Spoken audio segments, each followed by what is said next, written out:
Admiral Linda Morrison stood at the window of her office in the Earth Defense Command, watching the sunset paint the Rocky Mountains in shades of orange and purple. The peaceful scene contrasted sharply with the tension in her mind. On her desk, a holographic message from the Galactic Council still flickered, its contents troubling her more with each passing hour. "They want us to what?" Commander Peter Wright's voice broke the silence. He sat in one of the comfortable chairs across from her desk, reading through the message for the third time. "Show them everything we've got," Linda replied, turning away from the window. "Or at least, that's what they claim they want." She walked back to her desk, her uniform crisp despite the late hour. The artificial gravity in the orbital station kept her movements smooth and controlled. Peter shook his head, his expression worried. "After 30 years of barely acknowledging our existence, the Council suddenly wants a full military demonstration.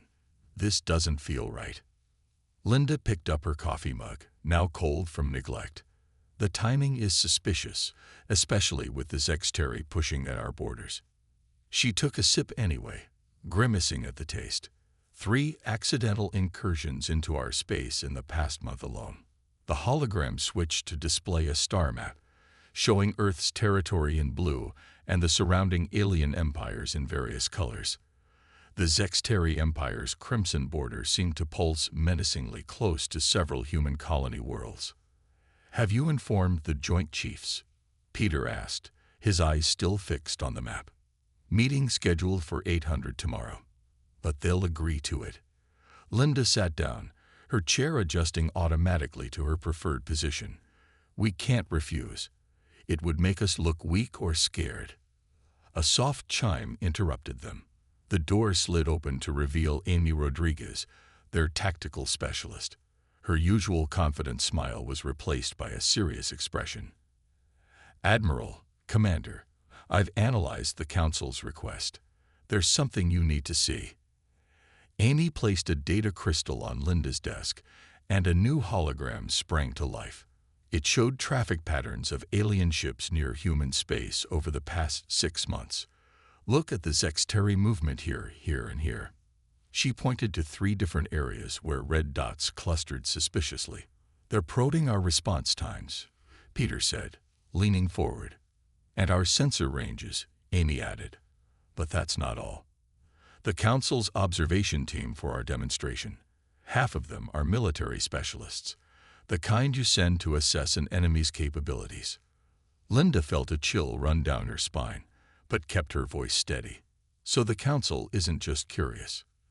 They're scared of us. Or preparing for something," Peter suggested grimly. The room fell silent as the implications sank in. Humanity had kept many of its military advances secret, letting the older species think they were still catching up to galactic standards. But something had spooked them enough to demand this demonstration. Linda stood up and activated her neural link to the base's communications system. "Get me Daniel Carter in weapons development. And clear my schedule for the next week." She turned to her 2 officers. "If they want a show, we'll give them one. But we do it our way." Within hours, the Luma Military Command was buzzing with activity. In his lab, Daniel Carter was already preparing the demonstration protocols, his fingers dancing over holographic controls as he selected which technologies to reveal and which to keep hidden. "The quantum phase shields?" he asked when Linda visited his lab later that night. "Level 1 only," she decided. "Let them think that's all we've got." Daniel nodded, making notes. "And the gravitational weapons?" "Not even a hint." Linda watched as he worked, his expertise evident in every efficient movement. "They already think we're dangerous enough to warrant this inspection. No need to confirm their worst fears." The next morning, the Joint Chiefs met in their secure chamber beneath the Rocky Mountains. The room, lined with advanced signal-blocking technology, hummed with quiet energy as Linda presented her plan. "We show them enough to make them respect us," she explained, standing before the assembled military leaders, "but not enough to terrify them into doing something stupid." Admiral Henry Baker, the eldest of the chiefs, stroked his gray beard thoughtfully.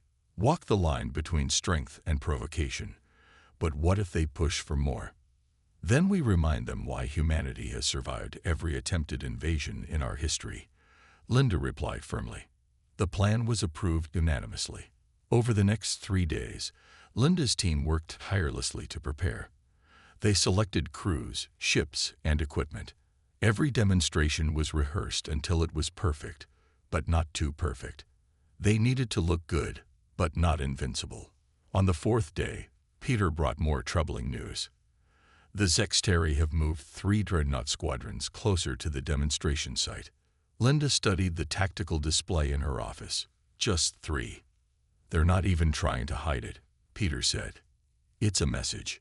Send one back, Linda ordered. Have the Northern Star conduct engine tests near their border. Full power, but keep the new systems offline. The Northern Star, humanity's newest battleship, was a marvel of engineering that still used older technology on its surface. Its true capabilities were hidden beneath layers of deception that had taken years to perfect. As the day of departure approached, Linda received one final visitor. The base's AI announced him simply as Director Stevens from Intelligence. The tall, thin man who entered her office carried no visible technology, but Linda knew better. Admiral, he said softly, I have information about the Council's recent internal debates.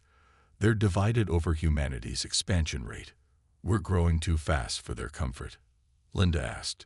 Some species are pushing for preventive action, he confirmed. This demonstration could determine whether they choose diplomacy or more aggressive options. Linda absorbed this information silently.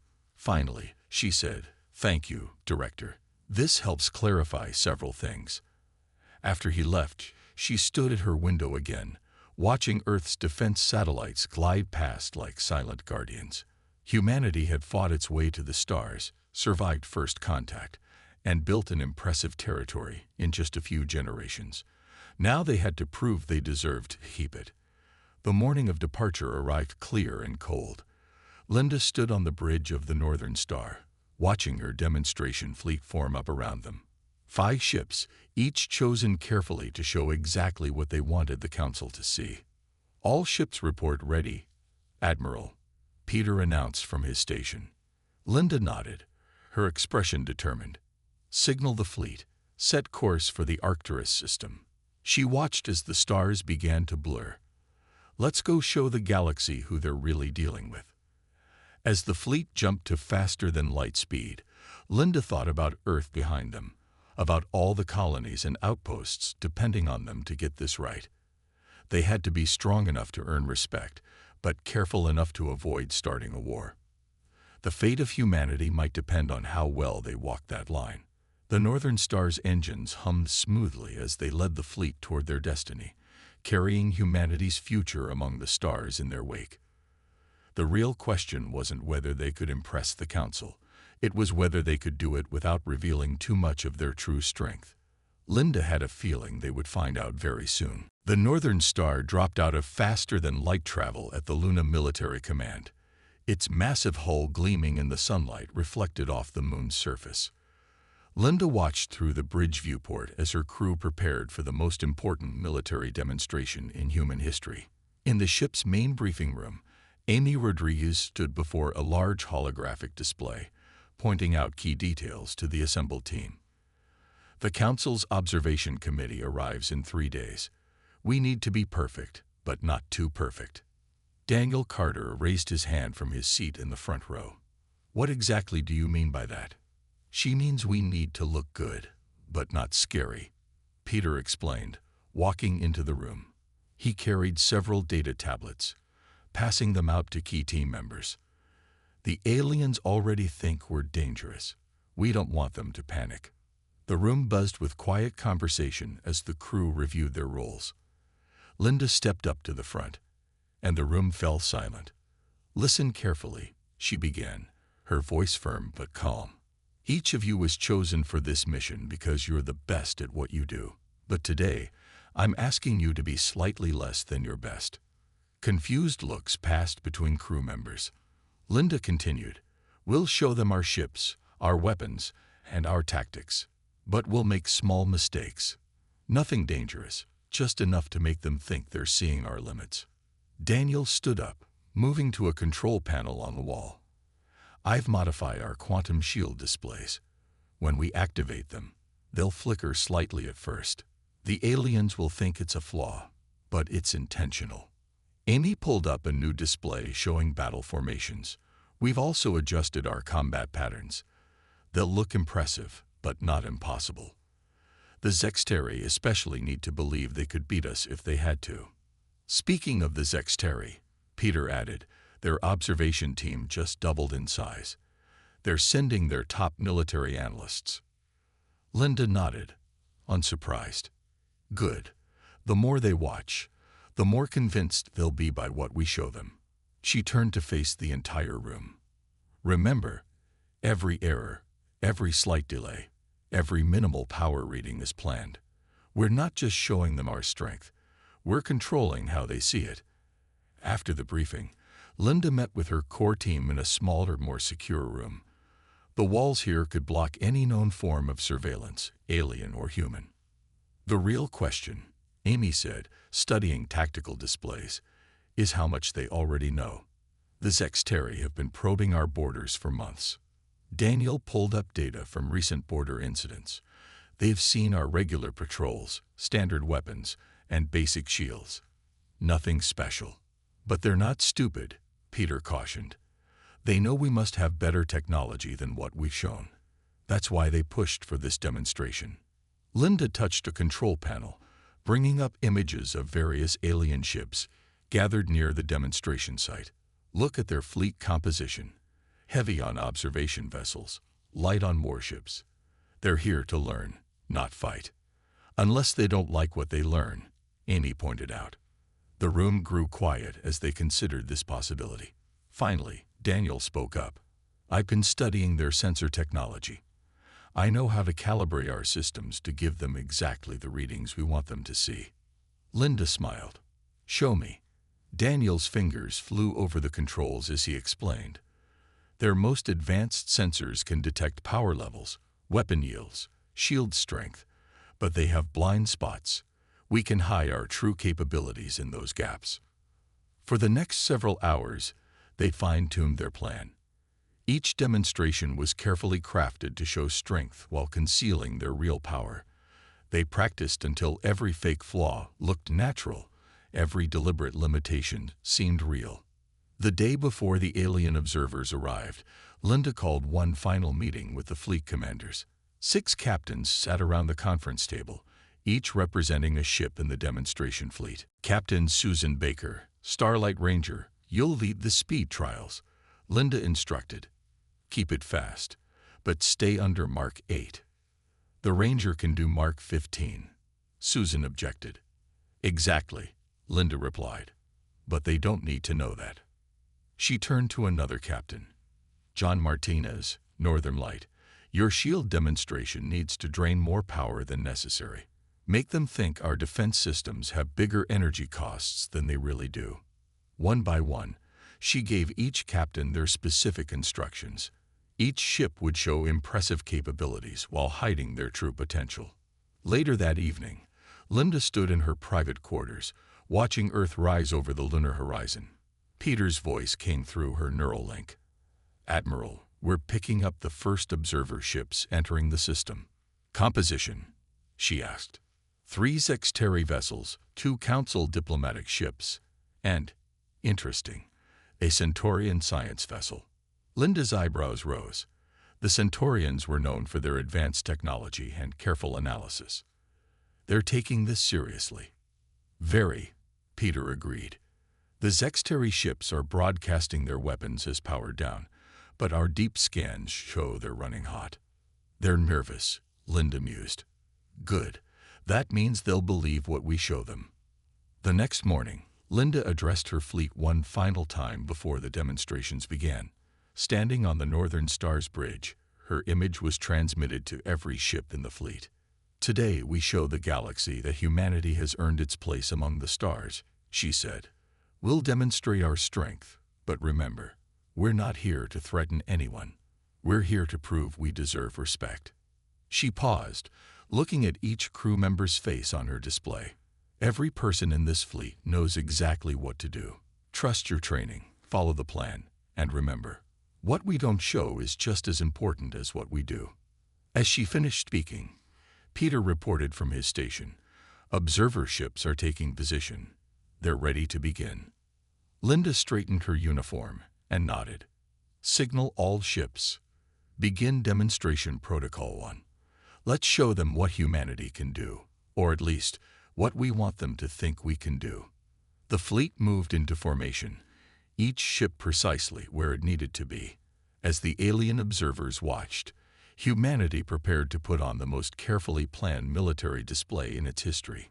They would show strength without showing power, skill without showing mastery, and technology without revealing their true capabilities.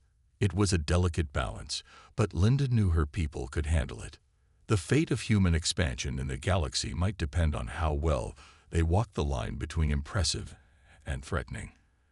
As the first demonstration began, Linda allowed herself a small smile. The aliens thought they were coming to evaluate humanity's military power. Instead, they were about to become part of humanity's most ambitious strategic deception. The Arcturus system sparkled with the engines of dozens of ships. The human fleet held position near the system's fourth planet, while the alien observers maintained a careful distance. Their vessels pointed every sensor they had at the human ships. Linda stood on the Northern Star's bridge, watching the alien ships on the main screen. Status of the observer fleet, she asked. 17 ships total, Peter reported from his station. 6 Zexteri, 4 Council vessels, 3 Centaurian, and 4 others from minor species. Amy's voice came through the command channel. Admiral, they're broadcasting the official start signal. They want us to begin with basic fleet movements. Very well. Linda straightened her uniform. Let's start the show. All ships, formation Delta 7. The human fleet moved with careful precision. 5 ships shifted into a perfect arrow formation, with the Northern Star at the point. To the alien observers, it looked impressive but not too perfect. On the Zexteri command ship, Ambassador Kavex watched the display with narrow eyes. Simple geometric patterns, he said to his advisors. Nothing we haven't seen before. The human ships continued their dance through space, each movement planned to look practiced but not flawless. Linda kept track of the alien reactions through their broadcast channels. Now for something more interesting, she said. Battle Formation Omega. Show them our speed. The fleet split apart, each ship diving in a different direction before coming together again in a new pattern. They moved fast, but not as fast as they could really go. Just fast enough to impress without alarming. Energy spike from the Zexteri ships, Peter warned quietly. They're powering up their sensors to maximum. Linda nodded. Good, they're paying attention. Signal Captain Baker. Begin the weapons demonstration. The Starlight Ranger moved forward, its weapon systems coming online. Standard plasma cannons emerged from hidden ports, and targeting systems locked onto practice drones that had been placed earlier. Primitive weaponry, one of the Centaurian observers commented over the open channel, though their targeting seems adequate. Linda kept her face neutral, but inside she smiled. The aliens were seeing exactly what she wanted them to see. The basic weapons were impressive enough to earn respect, but not so advanced as to cause fear. The Ranger fired, its plasma bolts destroying 3 drones in quick succession. The shots were good, but not too good. One blast went slightly wide, missing its target by a small margin. It was a planned miss, but the aliens didn't know that. Their accuracy is 78%, as Zexteri analysts reported. Above average, but nothing extraordinary. The real accuracy rate of human weapons was 99.9%, but that was one of many secrets they were keeping. Next came the shield demonstrations. Daniel had worked hard to make their advanced barriers appear less impressive than they really were. When the Northern Light activated its shields, they flickered slightly before stabilizing. Energy fluctuation in their shield matrix, a Centaurian scientist noted. Their power management needs work. Peter glanced at Linda, hiding a small smile. The fluctuation had been programmed specifically to make the aliens think they had spotted a weakness. The demonstrations continued through the day. Each display of human military capability was carefully designed to show strength while hiding their true power. The aliens watched everything, taking detailed notes and measurements. "Admiral," Amy called out, "the Zexteri are requesting a close-range scan of our engine systems." Linda had expected this. "Grant their request. Make sure the engine masks are in place." The Zexteri probe approached the Northern Star, its sensors probing the human ship's drive system. What they saw was impressive but outdated technology. The real engines, hidden behind careful shielding, remained undetected. Ambassador Kovex's voice came through the communication system. "Interesting design, Admiral Morrison. Though your propulsion technology seems limited, we make do with what we have, Ambassador," Linda replied diplomatically. She could almost hear the satisfaction in the alien's voice. Let them think they had the advantage. As the day went on, the human fleet demonstrated more of their capabilities. They showed off their targeting systems, their communication networks, and their tactical coordination. Everything worked well, but not too well. During a brief break between demonstrations, Linda met with her command team in the secure briefing room. "They're buying it," Amy reported, looking at the data from their own scans of the alien ships. "Their guard is starting to drop. The Zexteri weapons aren't running as hot anymore." Daniel nodded. "My fake power readings are working perfectly. They think our quantum shields are barely stable, when really they're not even seeing our main defense systems." "Don't get overconfident," Peter warned. "The Centaurians are still watching everything very carefully." Linda studied the tactical display. "That's fine. Let them watch. The more data they collect, the more convinced they'll be that they're seeing everything we can do." The final demonstration of the day involved a simulated combat scenario. 3 human ships against 6 automated drones. The humans won, but not too easily. They took simulated damage, made apparent mistakes, and showed what looked like the limits of their capabilities. When it was over, Linda received a message from the Council's observation team. "Impressive display, Admiral Morrison. Though perhaps not as impressive as we expected, given some of the rumors we had heard." "Rumors can be deceiving," Linda replied carefully. "We're a young species, still learning our way among the stars." As the alien ships withdrew to their designated observation positions for the night, Linda's crew began preparing for the next day's demonstrations. There would be more tests, more displays, and more careful deception.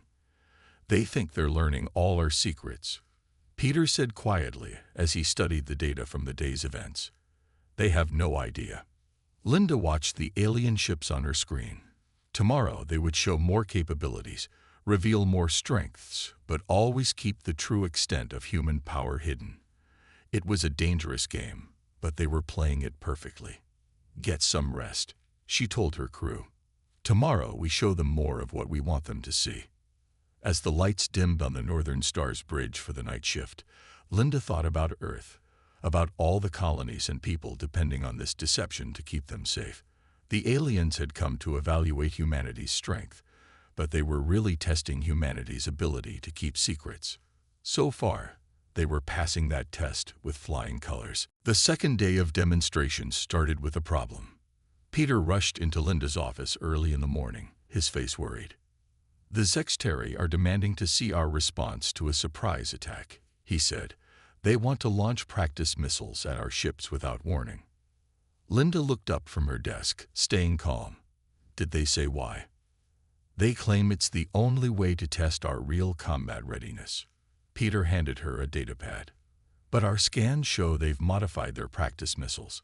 They're trying to test our real shields." Linda stood up and walked to the window, thinking, this could be trouble or an opportunity. "Call Amy and Daniel to my office now." When the tactical team gathered, Linda explained the situation. Daniel spoke first. "If they hit us with those modified missiles, they might detect our quantum shields. Unless," Amy said slowly, "we let one missile hit us." She looked at Linda. Really hit us. Linda nodded, understanding the plan. We take a controlled hit, show them exactly what they expect to see. She turned to Daniel. Can you lower the outer shields enough to let a missile cause some surface damage? Yes, he said. I can make it look worse than it really is too. Lots of sparks and noise. Linda made her decision. Tell the Zexteri we accept their test, but we're going to give them a surprise of our own. An hour later, the human fleet faced the alien observers. Ambassador Kvex's voice came through the comm system, sounding smug. Are you ready, Admiral Morrison? Ready, Ambassador, Linda replied calmly. You may begin your attack whenever you wish. The Zexteri launched their missiles without warning. 6 projectiles streaked toward the human ships, their engines glowing bright against the dark of space. Linda waited until the last moment. Now, Daniel. 5 of the missiles hit an invisible wall and exploded harmlessly. But the 6th missile, aimed at the Northern Star, struck the hull. Sparks flew and the ship shuddered. It looked impressive and dangerous. Direct hit, Kvex announced triumphantly. Linda fought to hide her smile. Damage report. Hull breach on Deck 7. Peter reported loudly enough for the aliens to hear. Shields weakened but holding. The Zexteri observers were busy analyzing the data from their attack. They didn't notice Amy quietly moving the Northern Star into position. Since you've tested our defenses, Linda said to the observers, I think it's only fair we show you something in return. She nodded to Amy. Show them the recording. On every alien ship's view screen, a video began playing. It showed 3 Zexteri warships attacking a single human patrol ship near the border 2 months ago. The aliens watched in shock as the small human vessel not only survived but disabled all 3 attackers. That's classified footage, Kvex shouted. Classified? Linda asked innocently. Like your modified missiles today. The alien observation ships erupted in chaos. The council representatives demanded explanations from the Zexteri. The Centaurian scientists requested the combat data for analysis.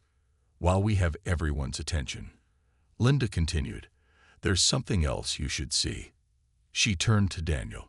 Show them what our shields can really do. Daniel touched his control panel.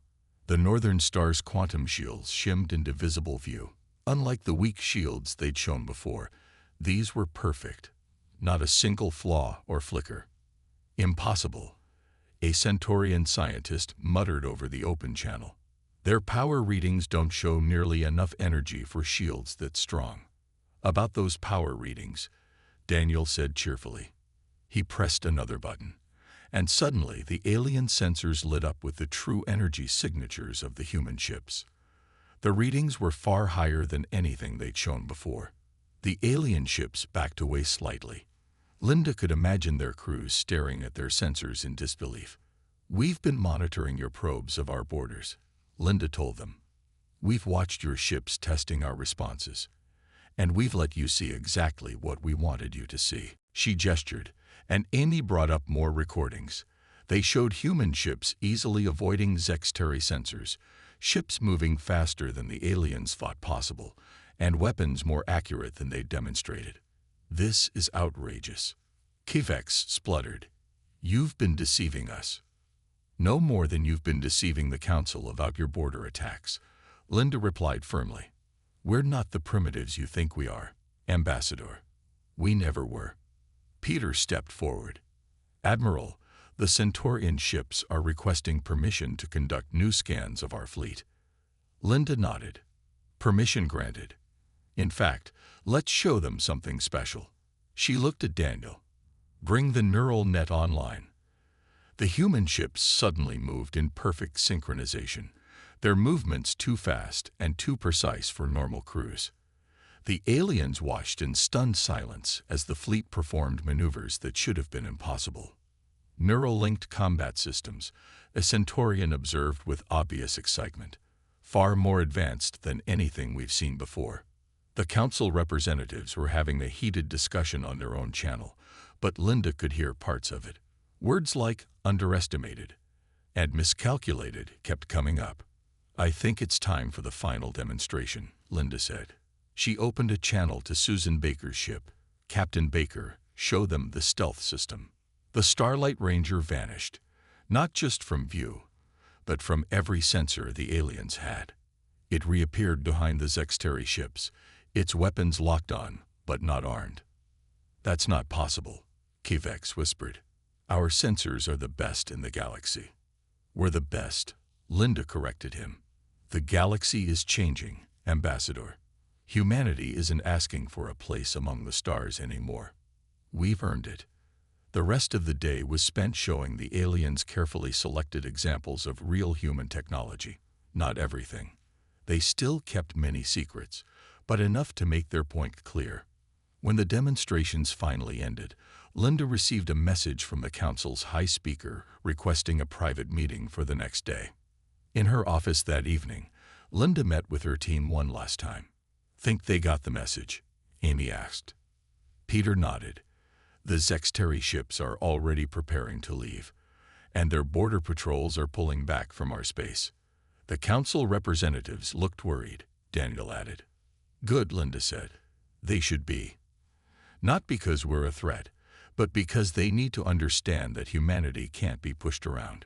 She looked out at the stars, thinking about how this day would change everything. The aliens had come to evaluate humanity's strength. Instead, they'd learned that humans were masters of deception, capable of far more than anyone had guessed. "Get some rest," she told her team. "Tomorrow we need to convince the council that we're worth talking to as equals." As her officers left, Linda stayed at the window. Today they'd shown the galaxy that humanity wasn't just strong. They were clever, careful, and far more advanced than anyone had suspected. The real work of diplomacy could begin now, with every species knowing that underestimating humanity was a serious mistake. The meeting room aboard the Council's flagship looked very different from human designs. The walls curved in strange ways, and the light came from everywhere and nowhere at once. Linda sat at one end of a long table, facing High Speaker Zirath of the Galactic Council. "You've given us much to think about, Admiral Morrison," Zirath said. His tall, slim form seemed to shift in the strange light. Perhaps too much. Peter stood behind Linda's chair, while Amy and Daniel waited outside. The fewer humans present, the less threatening they would appear. "We showed you what you asked to see," Linda replied calmly. "Though I admit, not exactly when you asked to see it." Zirath made a sound that might have been a laugh. "Yes, your strategic revelation was quite clever. You let us think we were seeing everything, then proved we saw nothing at all." The doors slid open, and a Centaurian scientist hurried in. She placed a data crystal on the table, and images appeared in the air above it. They showed readings from the human fleet's demonstrations. "These energy levels," the scientist said, her multiple eyes blinking rapidly, "they're beyond anything we thought possible for your technology level. How long have you been hiding this?" Linda smiled slightly. "Would you believe me if I said we're still hiding more?" The room went quiet. Zirath leaned forward. "Is that a threat, Admiral?" "No," Linda said firmly. "It's a reminder. Humanity doesn't want war. We never did. But we've learned from history that strength earns respect, and respect prevents war." The Centaurian scientists studied more readings. "The neural-linked combat systems alone are decades ahead of our best efforts. And these quantum shields." She trailed off, shaking her head in wonder. "About those border incidents," Zirath began. "Already resolved," Linda interrupted. "The Zexteri ambassador sent a full apology an hour ago. Their ships are withdrawing to their recognized space." Peter handed Linda a datapad. She read it quickly and smiled. "In fact, they're proposing a new trade agreement, something about sharing technology." "They fear you now," Zirath observed. "No," Linda corrected him. "They respect us now. Fear leads to war. Respect leads to cooperation." A new hologram appeared above the table, showing the galaxy's major trade routes and territories. Linda pointed to the human sectors. "We're not expanding because we want conquest," she explained. "We're exploring because that's what humans do. We push boundaries, find new frontiers, and yes, we prepare for the worst while hoping for the best."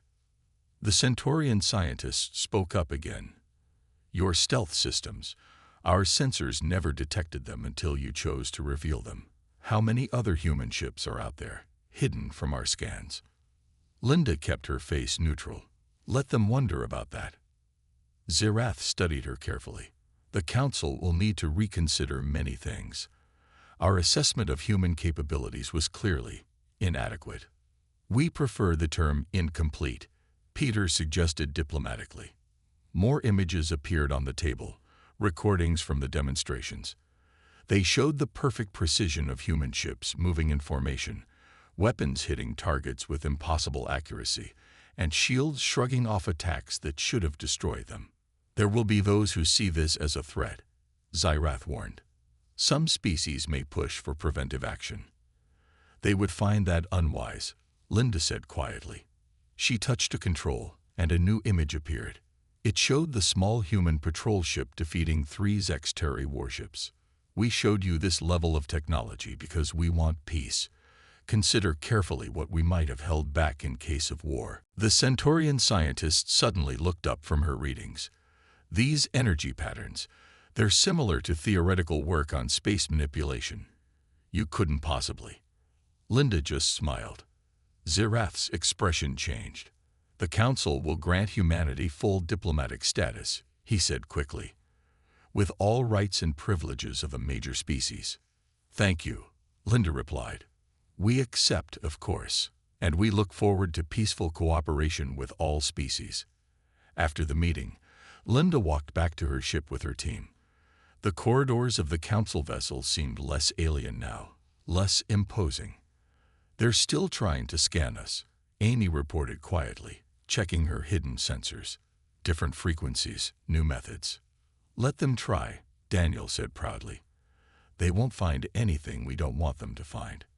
In the docking bay, they found a surprise waiting. Ambassador Kvex stood by their shuttle, looking uncomfortable. "Admiral Morrison," he said stiffly, "the Zexteri Empire wishes to discuss mutual defense arrangements, and perhaps technology exchange programs." Linda nodded politely. "We'll have our diplomatic corps contact your embassy." She paused. "After your ships have completely withdrawn from our borders, of course." Back aboard the Northern Star, Linda looked out at the assembled alien vessels. Some were already leaving, rushing home to report what they'd seen. Others lingered, still trying to understand how they'd misread humanity so completely. "The Centaurians want to send science teams to Earth," Peter reported. "The Council is drafting new policies about technology sharing, and 3 minor species have requested alliance talks." Linda turned to face her crew. "Send messages to Earth. Tell them Phase 1 was successful. The galaxy now knows we're strong enough to respect, but not so strong they need to fear us." "And Phase 2?" Amy asked. "Continues as planned," Linda replied. "We keep our biggest advances secret, develop new technologies, and prepare for whatever comes next. The galaxy is bigger than anyone knows, and humanity will be ready for it." As the Northern Star prepared to return home, Linda thought about how much had changed in just a few days. The aliens had come to evaluate a supposedly primitive species. They left knowing they had underestimated humanity in every possible way. But they still didn't know everything. In the deepest parts of the ship, hidden behind shields no alien could detect, the real wonders of human technology remained secret. Humanity would reveal them slowly, carefully, always keeping something in reserve. "Set course for Earth," Linda ordered. "Let's go home and prepare for our new place in the galaxy." The Northern Star turned gracefully and accelerated away from the Arcturus system. Behind them, the alien ships watched them go, their sensors straining to understand how humans had fooled them for so long. They would never know the full truth, and that, Linda knew, was humanity's greatest victory of all.